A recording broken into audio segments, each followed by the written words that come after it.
జానకి ఇంకెక్కడుంది? అక్క వెళ్ళిపోయిందండి. పాలక పాలేరుతో అండి. వెళ్లే ముందు ఉత్తరం రాసిచ్చింది, చదవమంటారా? ఏముంది అక్కడ చదవడానికి? మీ మనసులో చాలా మంది ఆడవాళ్ళకి ఖాళీ ఉందేమో కానీ బెడ్రూమ్ లో మంచంలో మట్టికి ఖాళీ లేదండి, అందుకే పోతున్నా అని రాసుంటుంది. అంతేనా వదినా? నువ్వుండు. ఉమ్మా అమ్మ, ఎంత పరువు తక్కువ, ఎంత పరువు తక్కువ! ఎవరి గదులో వాళ్ళు తలుపులేసుకోమని కేకలేశారు, మరిది గారు చెయ్యేశారని తరిమేశారు. పరువు ప్రతిష్ట మన ఇంటికేసిన సొన్నం అన్నారు. తీరా చూస్తే పని మంచితో సరసం, సంతానం.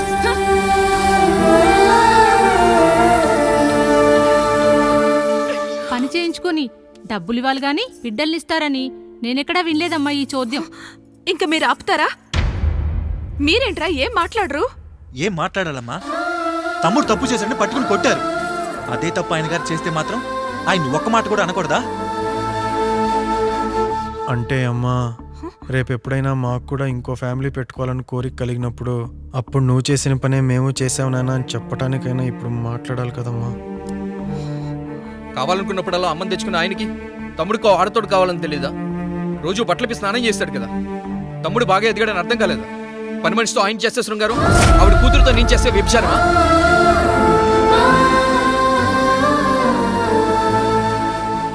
మాట్లాడవేంట్రా కాముడు? నువ్వు కూడా నా చొక్కా పట్టుకొని అడగరా? బాబుగారు అడగరా? అడుగు.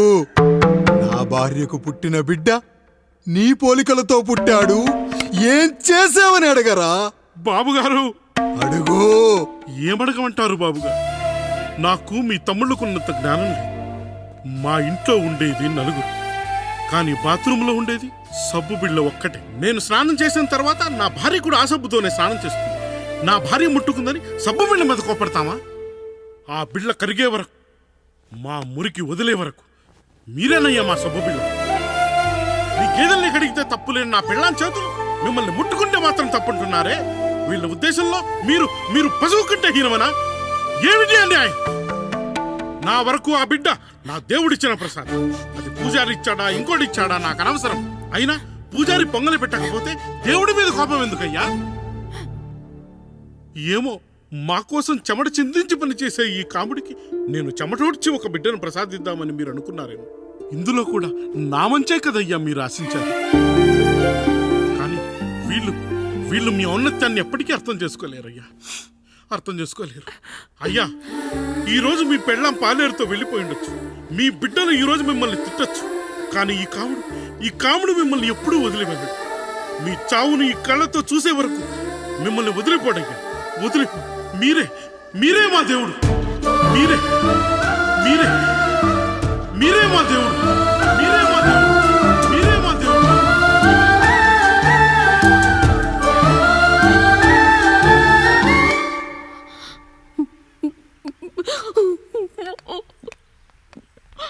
చిన్నయ్య కాఫీ.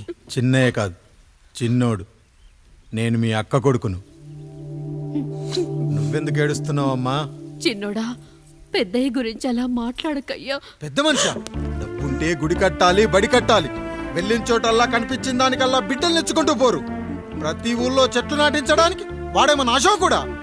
గుప్పెడంత ఉల్లిని కోస్తేనే కన్నీళ్ళు వస్తాయి. బారెడంత నా తల్లి మనస్సు కోసాడు. వాడి కన్నీళ్లు కాదు, రక్తం రావాలి, వచ్చేలా చేస్తా. మనల్ని ఇంతగా మోసం చేసిన వాడికి ఆస్తి, 3 పిల్లలు. నీకు మాత్రం పేదరికం ఒక్కడే. వద్దు చిన్నయ్య, వద్దు చిన్నయ్య.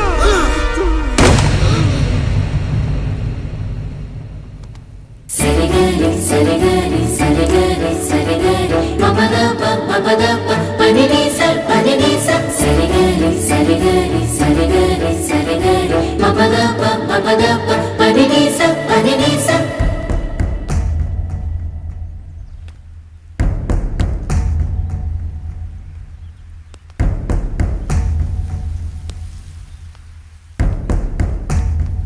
నాన్న, నాన్న. బాబుగారు, బాబుగారు కాదు నాన్న, నేను నీ బాబు నాన్న. మీరు మా పెద్దయ్య బిడ్డ కదయ్యా. కష్టపడి రైతు దుక్కి దున్ని కోత కోస్తే విత్తనాల ఫ్యాక్టరీ వాడొచ్చి ఈ పంట నాది అంటే ఒప్పుకుంటావా నాన్న? ఈ భూమి నీది, ఈ పంట నీది. నేను నీ బిడ్డను నాన్న, నీ బిడ్డను. కానీ ఆ రూపం ఈ ముఖం ఒక్కటే వాడిది నాన్న. కింద బాడి చూడు, ఇద్దరం ఒకేలా లేవు. నేను నీ బిడ్డను నాన్న.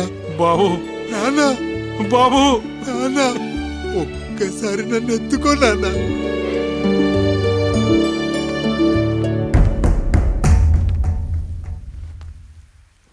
సరిగాని సరిగాని సరిగాని సరిగాని మమదప మమదప పనినిస పనినిస సరిగాని సరిగాని సరిగాని సరిగాని మమదప మమదప పనినిస పనినిస. నాన్న, నువ్వెంత మంచివాడివి నాన్న. ఒకడు వాడిన టూత్ బ్రష్నే ఎవ్వడూ చేత్తో పట్టుకోడు. అలాంటిది నువ్వు నోట్లో పెట్టుకుని తిరుగుతున్నావు. అమ్మ ఎంత అదృష్టవంతురాలు నాన్న, ఎంత అదృష్టవంతురాలు. చాలు బాబు, ఇది చాలు. చాలదు నాన్న, ఆ రాయుడు లెక్కేంటో తేలుస్తా. మన కుటుంబాన్ని ఇంత క్షోభ పెట్టిన ఆ రాయుడిని వదలనానా, వదలా. వాడంతేదో చూస్తా.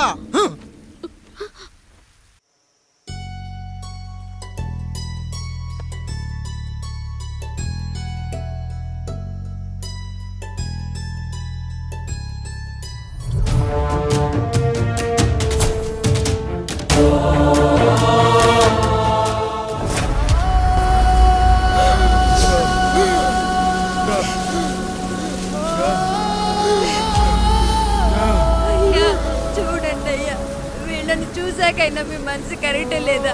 తాగటానికి నీళ్లు లేక చావు బతుకుల మధ్య కొట్టు పెట్టాడుతున్నారయ్యా. పచ్చగా ఉండే ఈ ప్రాంతానికి ఏం దిష్టి తగిలిందో ఏమో. భూమిలోనే కాదు, మా కళ్ళల్లో కూడా నీరు ఇంకిపోయేలా చేశాడా దేవుడు. ఈ కంట మీ చేతుల్లోనే ఉందయ్యా. చూడమ్మా, వర్షాలు లేక కరువుతో రాష్ట్రం కష్టాన్ని కూడా అరువు తెచ్చుకుని బతుకుతుంది. నా కాళ్ళ మీద పడితే ఏమీ రాదు, పైనుండి వర్షం పడాలి. అయ్యా మినిస్టర్ గారు, మీరైనా ఏదో ఒకటి చెయ్యండి అయ్యా. నేనేం చేయనమ్మా, ఇక ఆ దేవుడే మిమ్మల్ని కాపాడాలి. ఎవడొస్తాడే మిమ్మల్ని కాపాడడానికి? ఎన్నాళ్ళు అడుగుతారా ఎవడొస్తాడు, ఎప్పుడొస్తాడు, ఎక్కడి నుంచి వస్తాడు అని? పేదవాడికి కష్టం వచ్చినప్పుడల్లా ఇదే మాట. 70 ఏళ్లుగా హీరో రావాల్సి వచ్చినప్పుడల్లా ఇదే మాట. ఇంకా ఎన్నెళ్ళు అడుగుతారా? ఎవడొస్తాడే మిమ్మల్ని కాపాడడానికని మీరు మమ్మల్ని అడగటం, వస్తాడ్రా అని మేము మీకు చెప్పడం. అయినా సరే మళ్ళీ మీకోసం ఇంకోసారి చెప్తున్నాను, వస్తాడు, వస్తాడు. ఆకాశాన్ని చింపుకుంటూ వస్తాడు, నేలను పగలగొట్టుకుంటూ వస్తాడు. ఎవడు? దేవుడు. దేవుడా? రాయికి వరమిచ్చిన రాముడి దేవుడైతే, ద్రౌపదికి చీరిచ్చిన కృష్ణుడి దేవుడైతే, ఈ ఊరికి ఆయనే దేవుడు. ఆ దేవుడికి ఇంకో పేరే రాయుడు. పాపా రాయుడు, పాపా రాయుడు.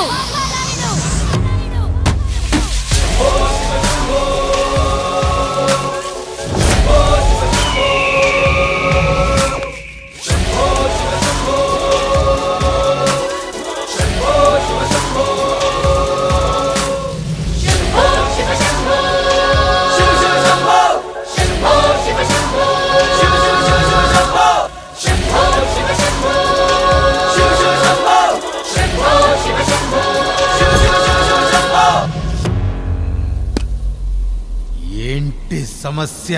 అయ్యా, ఊరికి కరువు వచ్చింది.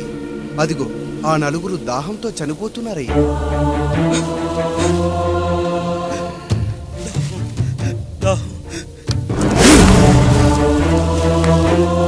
పాపారాయుడు తీర్పు ప్రకటిస్తున్నాడు. ఈ గ్రామం ఇంతకు ముందెప్పుడు ఎదురవ్వని సమస్య. అందుకే ఈ సమస్యని నా సర్వేంద్రియాలను కేంద్రీకరించి, నవరంధ్రాలను బిగించి ఆలోచించి ఈ నా తీర్పు ప్రకటిస్తున్నాను. దాహంతో అలమటిస్తున్న ఆ నలుగురికి వెంటనే బావులు తవ్వించి వాళ్లకు నీళ్ళివ్వండి. అంత సమయం లేదయ్యా. మరో 5 నిమిషాల్లో వారి చేత నీళ్లు తాగించిపోతే చచ్చిపోతారయ్యా. పూజారి, ఆ మరేంటి ఇప్పుడు దీనికి పరిష్కారం? నృత్యం. సంగీతానికి శిలలు, నృత్యానికి మేఘాలు కరుగుతాయని శాస్త్రం చెబుతుంది. ఆ నాట్యానికి ఆకాశం కరిగి వెంటనే వర్షం పడాలి. అందుకు ఆ నటరాజైన శివుడే మార్గం చూపించాలి.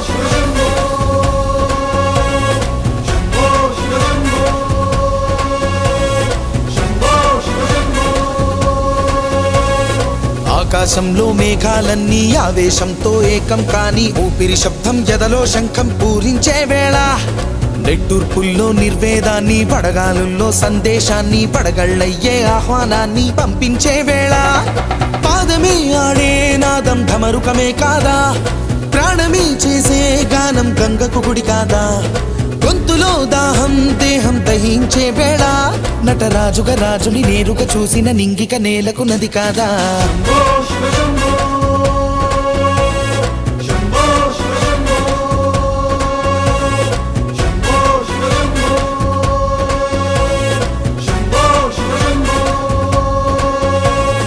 నిమిషం విషమైతే గళమే సిద్ధం అని చెప్పే శివతత్వమే, వేషం వేయించే నాట్యం చేయిస్తే మేఘం పులకించదా, ఊరికే బాధే మోసే రాజే కాడంటూ, ఊరికై యుద్ధం చేసే శక్తి ఉందంటూ, మండిన హోమంలో నా సమిధే తానంటూ, తన దేహమే మబ్బుగా స్వేదమే బానగ గొంతులు నేరుగా తడిపేనా.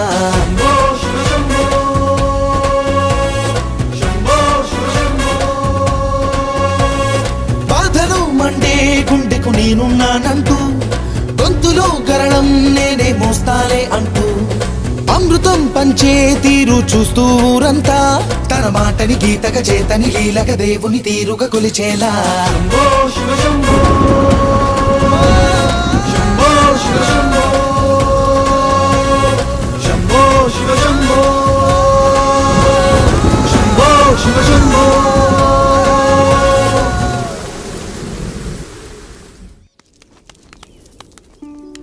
అయ్యా, దేవుడిచ్చిన ప్రసాదం అనుకుని నలుగురిని కన్నాను, ముగ్గురికి పెళ్లి చేయగలిగానయ్యా. ఈ ఊరు ఏమిచ్చినా మీరు తీసుకుంటారు కదయ్యా, ఇది మిగిలిపోయింది, తమరే ఏదో ఒకటి చెయ్యండి అయ్యా.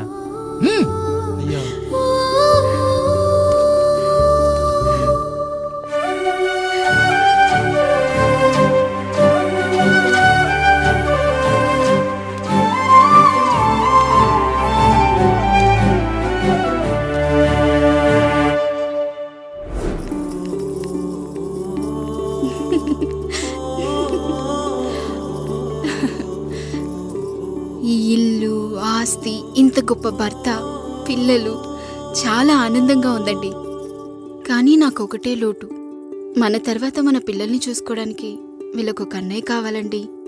అచ్చం మీ పోలికలతో వీళ్ళకొక అన్నయ్యని కందామండి. నువ్వు అడిగితే కాదనగలనా?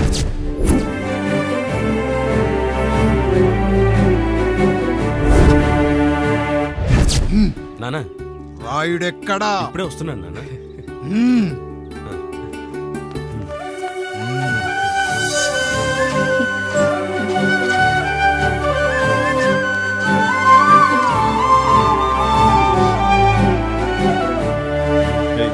చూడరా, మీ అన్న మీద పగ తీర్చుకోవడానికి నీకు ఇదే సరైన సమయం.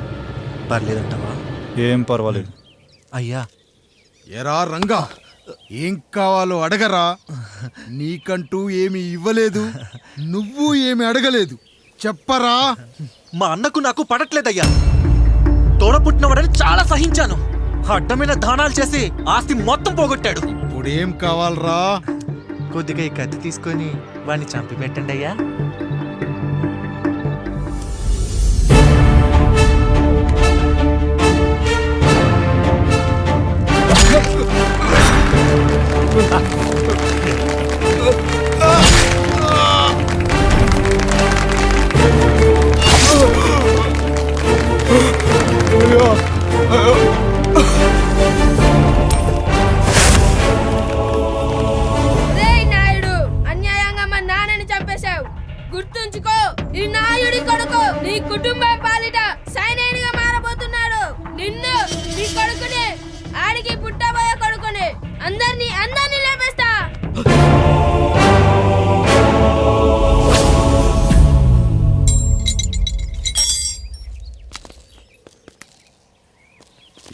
జరిగింది?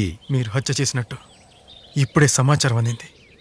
తగిన సాక్ష్యాధారాలు పరిశీలించిన పిమ్మట మీకు యావజ్జీవ కారాగార శిక్ష, 2000 రూపాయల జరిమానా విధిస్తూ అరెస్ట్ చేస్తున్నాను. అయ్యగారు నా కోసం చేసిన త్యాగాన్ని హత్య అంటుందా మీ చట్టం? ఇదెక్కడ న్యాయం? మనిషికి ఇచ్చిన మాట నిలబెట్టుకుంటే అరెస్ట్ చేస్తారా? ఏ దేశంలో ఉంది చట్టం? నన్ను ఏం చేయమంటారు రాయుడు గారు? 9వ తరగతి చదివి ఊర్లో గాలికి తిరుగుతున్నా నన్ను మీ మనిషి ఒకడు పోలీస్ స్టేషన్లో ఉండాలని నన్ను ఎస్ఐ చేశారు. సాటి మనిషిని స్వేచ్ఛగా హత్య చేసుకోలేని దౌర్భాగ్య స్థితిలో బతుకుతున్నాం మనం. మీరు చేసిన ఈ గొప్ప పనిని అర్థం చేసుకునే సంస్కారం, విజ్ఞత, విజ్ఞానం మాకు లేవు సార్, మాకు లేవు.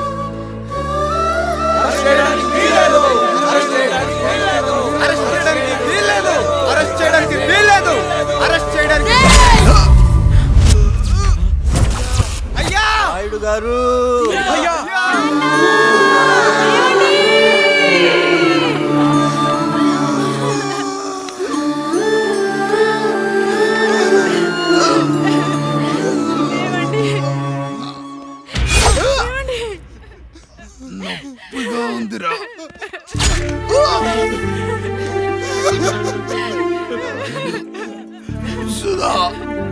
నేను లేకుండా ఎలా ఉండగలను? పర్వాలేదండి, బిడ్డలతో నేను ఉండిపోతాను.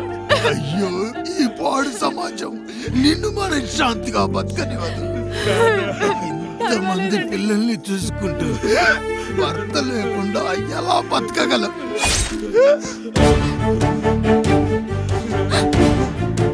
వద్దండి.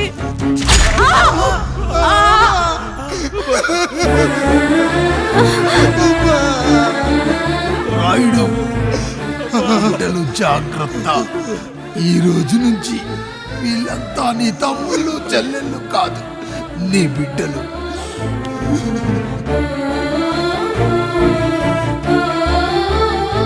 ఎక్కడికి వెళ్ళనురా. నీ కష్టం వస్తే ఒక్కసారి నాన్న అని పిలవరా. ఆ సమాధిలోంచి అయినా లేచొస్తా.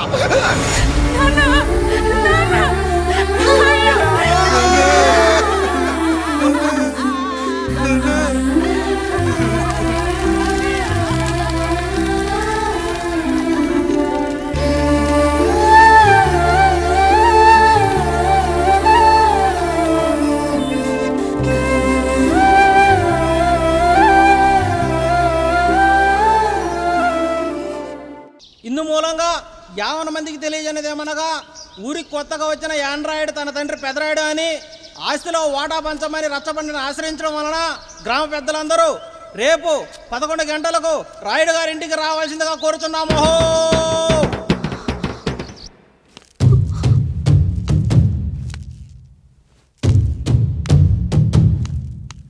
ఎందుకొచ్చారు? తన తాత పాపారాయుడు గారు ఆస్తి తనకు కూడా కావాలంటూ పంచాయతీలో ఫిర్యాదు చేశాడయ్యా.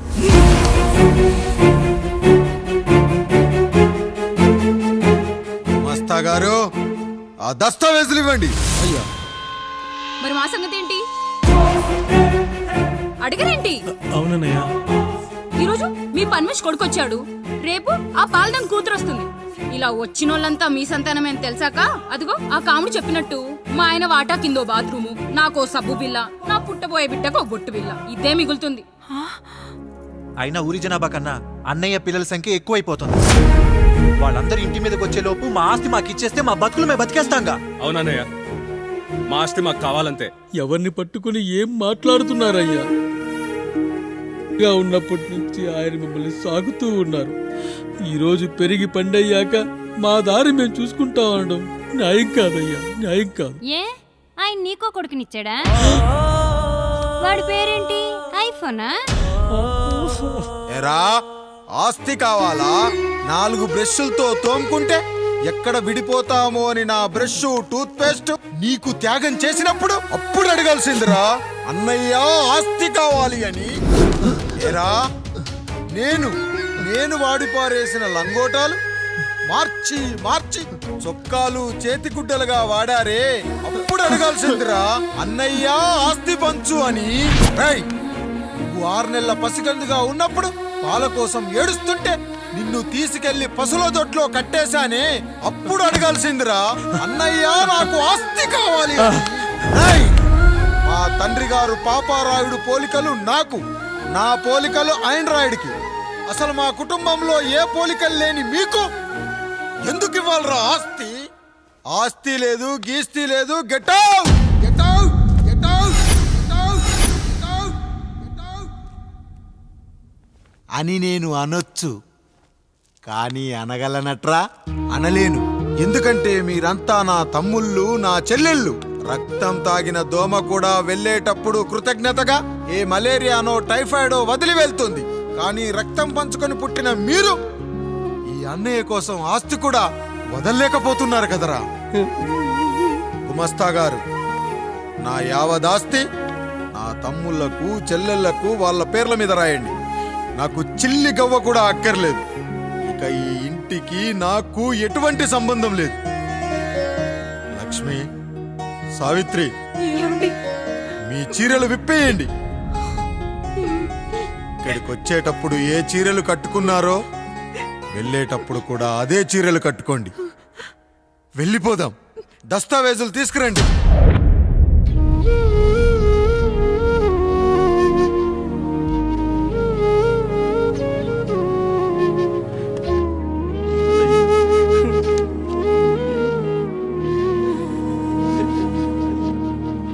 ఇక ఈ ఇంట్లో నా పేరు వినపడితే నా తమ్ముళ్ళు, చెల్లెళ్ళు బాధపడతారయ్యా. ఈ ఇంట్లోనే కాదు, ఈ దస్తావేజులో కూడా నా పేరు ఉండకూడదు. నేను ఇక్కడ సంతకం పెట్టి వీళ్ళ మనసు నొప్పించలేను. అయ్యా, మొత్తం వదిలేసి మీరెలా బతుకుతారయ్యా? ఎండకు నీడలా, వర్షానికి గొడుగులా నన్ను ఇన్నాళ్ళు కాపాడింది. కష్టాల్లో, సుఖాల్లో నాకు తోడుగా నిలిచింది. నా నిజమైన ఆస్తిని, కుటుంబ గౌరవాన్ని కాపాడింది. ఇదేరా నా ఆస్తి, అంతస్తు. ఇదే మా నాన్నగారిచ్చిన లంగోట. బంగారం లాంటి తమ్ముళ్ళే లేనప్పుడు నాకు మాత్రం ఈ బట్టలెందుకురా? బట్టలెందుకురా? బట్టలెందుకురా? బట్టలెందుకురా? వెతికిన దొరకదే రూపం, అరి పిలిచిన పలకదే ప్రాణం. వెతికా నువ్వు నడిచిన దారుల్లో, బ్రతికే నువ్వు విడిచిన శ్వాసల్లో.